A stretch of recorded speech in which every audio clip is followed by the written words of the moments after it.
मैं नारी हूँ।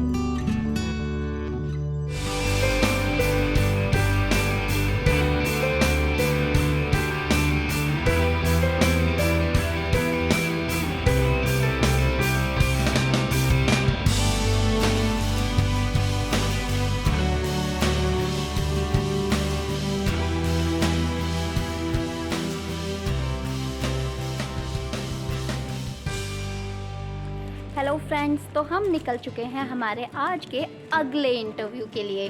और धूप बहुत हो रही है यार, बहुत ज़्यादा हो रही है, आप देखना चाहिए, बहुत धूप हो रही है। पर क्या करें भाभी, सबका टाइम यही होता है ना। हमारी भारतीय नारियाँ पहले ब्रेकफास्ट बनाती हैं, फिर लंच बनाती हैं, उसके बाद दोपहर में खाली होती हैं। आप तो कब हम फ्री हुई? हम भी इतने ही बजे फ्री हुए हैं और इसलिए हम अभी निकल रहे हैं। तो जल्दी से चुनते हैं कोई रैंडम घर और करते हैं बातें। जल्दी किसी के भी घर चलते हैं, गर्मी बहुत है। यहीं घुस जाए किसी के यहाँ। हाँ। सब दरवाजे बंद हैं, आप देखिए, सब अपने कमरे में मज़े से सो रहे हैं। तो हम ऐसा करते हैं, आज यहीं फटाफट से किसी का दरवाज़ा खटखटा ये देते कॉर्नर हैं। वाला देखें क्या, ओके, है ना? राजेश कुमार त्रिपाठी। ओके, बेल बजाऊं? नमस्ते आंटी। हम नारी की टीम से हैं, आज आपका इंटरव्यू करेंगे। आंटी, इतनी धूप में हमने आपको परेशान तो नहीं किया? नहीं, कोई बात नहीं। आप सो तो नहीं रहे थे? नहीं। तो आंटी, आप सबसे पहले हमें आपका नाम बताएंगे? क्षमा त्रिपाठी। आंटी, इंटरव्यू से पहले ही बोल रहे हैं, अगर हमसे कोई गलती हो जाए तो प्लीज माफ हमें कर क्षमा कर दीजिएगा। क्षमा कर दीजिएगा। जी। चले अंदर भाभी। ये आंटी का बॉडीगार्ड है, इसको भी सूट करो। ये आंटी के बॉडीगार्ड हो आप? मैगी। आपको डर नहीं लगता? ये दूसरी मैम डर रही हैं। तो फ्रेंड्स, आ चुके हैं हम क्षमा आंटी के घर और बैठ चुके हैं कंफर्टेबल होके, बिल्कुल आंटी की तरह। आंटी, आप बिल्कुल कंफर्टेबल बैठे हैं ना? तो आंटी, इंटरव्यू में बाकी सब कुछ शुरू करने से पहले हम जानेंगे आपके बारे में। आप हमें कुछ बताइए आपके बारे में। मैं सीहोर से हूँ। हमारे 4 भाई बहन हैं, हम लोग 3 भाई 1 बहन, सबसे बड़ी मैं हूँ। बाकी आंटी, आप शुरू से यही रहते हैं? हाँ, भोपाल में। इससे पहले टीकमगढ़ रहे हैं। टीकमगढ़, ये कहाँ है? मध्य प्रदेश का एक जिला है। अंकल की फर्स्ट पोस्ट हुई थी। तो आंटी, हम अपने शो में आपकी जिंदगी से जुड़े कुछ किस्से, चाहे वो आपको ऐसे हो जिससे याद करके आप उदास हो जाती हो, या ऐसे हो जिन्हें याद करके आपको खुशी महसूस होती हो, ऐसे कुछ किस्से होंगे आपकी जिंदगी से जुड़े हुए? हाँ, हम लोग सीहोर में रहते थे। मम्मी पापा भाई मेरे सब लोग पढ़ते थे, खूब खेलते थे, मस्ती करते थे। एक बार क्या हुआ कि मेरी मम्मी ने कहा कि प्लेटें धोने के लिए ला दो। कांच की चीनी की प्लेटें चलती थी ना पहले। हाँ। तो वो लेके मैं जा रही थी, एक तो गिर गई। तो कहने कैसे गिरा दी, तोड़ दी तुमने, तुमको इतना भी वो नहीं है। तो मैंने कहा टूट गई, क्या करूँ? तो पापा कहला अच्छा हुआ बेटा, बता दो कैसे तोड़ी। मैंने 4 प्लेटें लेके छोड़ दी। तो इन बातों को आंटी कभी आप खाली बैठे याद करती होंगी तो चेहरे पे खुशी तो आती होगी ना? बिल्कुल, बहुत खुशी आती है, बहुत अच्छा लगता है। यादें आंटी आपसे जुड़ी हुई? हाँ, एक बार मेरे पापा स्कूल जा रहे थे। मेरे पापा टीचर थे, तो पापा स्कूल जा रहे थे। तो ऐसे ही मैं छोटी थी, 5-6 साल की रही होंगी। तो मैंने अपने पापा को कहा कि तुम कहाँ जा रहे हो? तो पापा कहने लगे कि बेटा, बड़ों को तुम नहीं बोलते। तो मैंने कहा आप भी तो मम्मी को तुम बोलते हो। तो उस दिन पापा ने फिर कान पकड़ा, सॉरी बोला, बेटा आज के बाद में आपकी मम्मी को तुम नहीं बोलूँगा, आप करके बात करूँगा। अरे वाह। आंटी, हमने पीछे अभी एक इंटरव्यू किया था जिसमें नेहा का, जिन्होंने ये बड़ा प्राउडली बोला था कि उनको बेटी चाहिए। हाँ, नहीं ऐसा नहीं है कि बेटियां बहुत अच्छी होती हैं। बेटी की सभी को इच्छा रखनी चाहिए। जमाना बदल रहा है और फर्क नहीं करना चाहिए बेटे बेटी में। बेटियां बहुत अच्छी होती हैं। तो आंटी, आपके जमाने में ऐसा भेदभाव था? हाँ था, उस समय बहुत था। ऐसा भेदभाव? आंटी, ये लड़के लड़कियों का भेदभाव जो है वो आपके जमाने में भी था या फिर भी कुछ याद आया। हाँ मुझे भी कुछ पूछना है। आंटी आप एक बार बताइए मुझे कि नेहा ने अपने इंटरव्यू में बोला था कि लड़कियों को प्यार के चक्कर में नहीं पड़ना चाहिए। सही कहा ना श्रुति हाँ मैंने? हाँ हाँ। तो प्यार के बारे में दो शब्द बोलेंगी आंटी? हाँ ऐसा है कि ये तो जेन्युइन है, प्यार तो हो ही जाता है जब आपस में एक दूसरे से मिलेंगे जुलेंगे बात करेंगे तो प्यार तो हो ही जाना है ना। आप अपने बच्चों को अलाउ करेंगी आंटी? बिल्कुल बिल्कुल, मैं तो आज के ज़माने की हूँ, भले ही पुराने ज़माने की हूँ लेकिन मैं आज के ज़माने में की बातों में सोच में विश्वास करती हूँ। एक लिमिट में रह के बच्चे सब कुछ कर सकते हैं। तो आंटी आपके जमाने में प्यार को लेकर क्या था?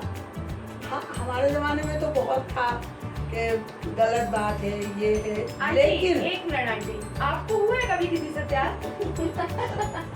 हाँ लेकिन मेरे को भी हमारे यहाँ सब लोग बोलते हैं मेरे ससुराल में कि ये इनकी लव मैरिज है। अच्छा तो आप ससुराल में बोलते हैं, लव वास्तव में love मैरिज है marriage है। वास्तव में? लव विद अरेंज दोनों हैं। तो ये तो सलोनी भाभी हमको ला ला ला ला वाली स्टोरी मिल गई। तो आंटी अब हंसी के और दुख के किस्से तो हम देखते रहेंगे, अभी हम जानना चाहेंगे आपकी लव स्टोरी के बारे में। थोड़ा कुछ नहीं, बहुत डिटेल कुछ, में जानेंगे डिटेल में। आंटी। कहाँ से शुरू हुआ, कहाँ से अखियाँ मिली, कहाँ आंखें चार हुई, सब कुछ। ऐसा कुछ भी नहीं है। अच्छा हमारे यहाँ एक गायत्री मंदिर में वो था, हवन था, वहाँ पे ये मिले थे। आंटी वो कैमरे में देख के बताओ सबको, शर्माना नहीं।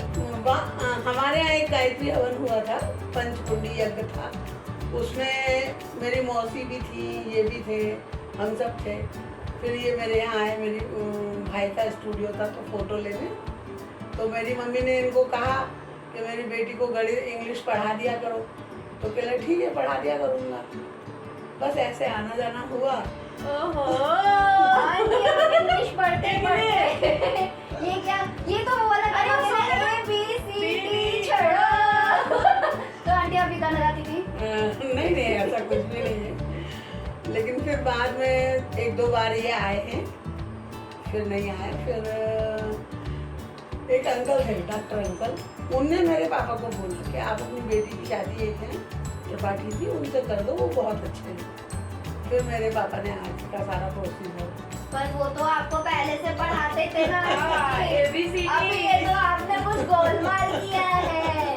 अभी आंटी शर्मा रही है। आंटी सीधी सीधी नहीं ऐसा नहीं है, बस ऐसे ही है, इतना ही है। इतना ही है। हाँ। नहीं आंटी आप कुछ तो छुपा रहे हो, कुछ तो होगा, कुछ तो ऐसा बताइए ना प्लीज। नहीं ऐसा कुछ नहीं है, बस इन मतलब तुम्हारे अंकल ने अपने भाई से कहा कि मुझे तो उसी लड़की से शादी करनी है, वो बहुत अच्छी है, मुझे पसंद है। अब आंटी आप ये बताओ, आप अंकल की नजरों में आई कैसे? ट्यूशन पढ़ते पढ़ते आई या जो अंकल ने बताया था कि उनसे शादी करवाओ, या ये प्लान किया था आपने और अंकल ने मिलकर? नहीं ऐसा कुछ भी नहीं है, कोई प्लान नहीं करा था, कोई कुछ नहीं था, वो तो वैसे ही हो गया। आपको कैसे पता चला कि हो गया?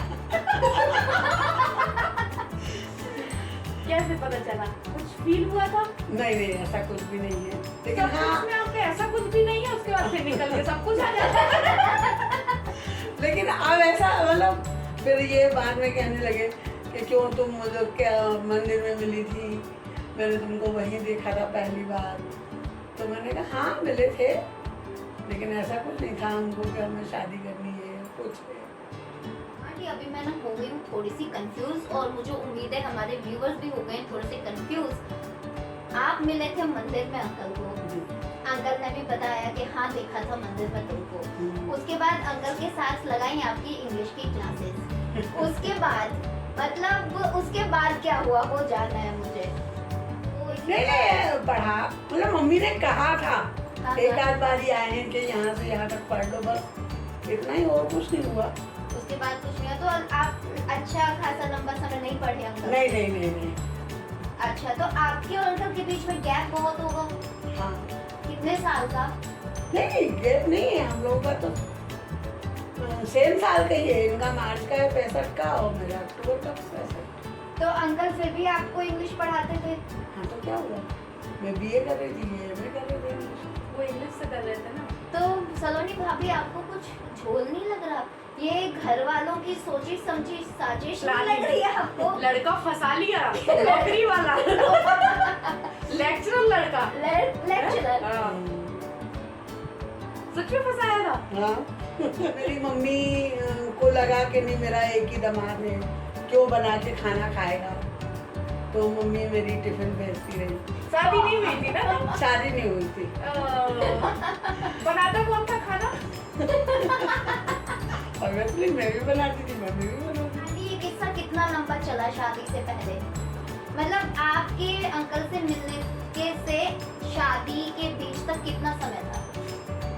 अक्टूबर में जैसा एंगेजमेंट हो गई थी हाँ। और 14 फरवरी की शादी थी। वैलेंटाइन वैलेंटाइन शादी। और आंटी, जब अंकल ने आपको फर्स्ट टाइम देखा था वो हवन के दौरान, वो और एंगेजमेंट में कितना समय था? ऐसी जुलाई अगस्त में हुआ। तो 7-8 महीने? हाँ 6-7 महीने मिले ना आपको आराम से। तो वो 6-7 महीने में क्या क्या हुआ आंटी? ऐसा कुछ नहीं हुआ, ये आते जाते रहते थे हमारे यहाँ। आंटी कुछ ये क्या है, ऐसा कुछ नहीं हुआ है। लेकिन आते जाते नहीं मतलब जैसे आजकल बच्चे मिलते जुलते हैं, पार्क में डेटिंग वेटिंग करते हैं, ये सब नहीं हुआ। बाकी ये आते थे घर, मम्मी ने इनका जन्मदिन भी मनाया एक बार। संस्कारी लव स्टोरी। हाँ होता था कि जैसे अक्सर कभी मार्केट गए तो एक दुकान में बैठते थे, जाते थे उनके यहाँ, तो कभी कभी टकरा जाते थे। तो वो दुकान वाले अंकल से कहते थे यार ये मिश्रा जी की लड़की हर कहीं मिल जाती है। तो अक्सर ऐसा होता था कि हम चले जाते, बाजार जाते थे तो टकरा गए तो बस देख लेते थे, बाकी और ऐसा नहीं कि डेटिंग हो एक गई। दूसरे को देख के मुस्कुराना, हाँ नजरें झुकाना। हाँ वो तो सब होते। घंटी बजती थी आंटी, ऐसा लगता था इससे मेरी शादी होने वाली है। नहीं नहीं जब ऐसा नहीं कुछ था कि शादी होने वाली, ये तो शादी का तो बाद में चालू हुआ जब पापा लोगों को लड़का समझ में आ गया और आंटी को भी लड़का समझ में आ गया। फिर आंटी ये बताओ ना कि आपका तो चलो, आप लोगों का तो जो था मन ही मन में वो चल रहा था, लेकिन पेरेंट्स लोगों तक ये बात कैसे पहुंची? उन लोगों को अंकल कैसे पसंद आया? डॉक्टर साहब थे, डॉक्टर अंकल, उनने ही कहा था। अच्छा आंटी, तो तब तक आप लोग टकराना मिलना ये सब हाँ, शुरू हो बस। गया था? हाँ। अच्छा लगने लगे थे एक दूसरे को? हाँ तो अगर आंटी ऐसी बात ही नहीं होती घर में, अंकल को लेके बात ही नहीं छेड़ती शादी के लिए, और किसी और का नाम आ जाता कि अब शादी की बात चलाते हैं आपकी और अंकल का नाम नहीं आता, तो कुछ नहीं, जो मदर फादर करते, पेरेंट्स करते, हाँ, वो मंजूर हो जाता। पहले तो ऐसे ही होता था। भाई की लव मैरिज है मेरा, तो प्यार ही नहीं है अंकल के लिए उनको। कुछ ऐसा ड्रामेटिक नहीं हुआ जो, क्योंकि किसी भी लव स्टोरी में ना भाभी इतनी आसान नहीं होती है कोई भी लव स्टोरी, कुछ तो झोल होना चाहिए ना, ऊपर नीचे कुछ नहीं मजेदार। कुछ भी नहीं है ऐसा, कुछ भी नहीं हुआ। कुछ भी नहीं। बड़ी सुलझी हुई लव स्टोरी है ना, रब ने बना दी जोड़ी। तो आंटी अब जब शादी हो गई आपकी, आप अपने ससुराल गए, तब उधर के लोगों का क्या रिएक्शन था? वो लोग सब ये सोचते थे कि यार ये तो शहर की है और पढ़ी लिखी है, पता नहीं हमारे घर में सब लोगों को अलग अलग कर देगी। जब रसोई पूजन होना था तो हमारी अम्मा कहने लगी कि खिचड़ी बनानी है आज, तो चावल डाल दे दिया और हल्दी, कहने लगे कि पिसा मसाला बनेगा, सिल से पीस के बनाते।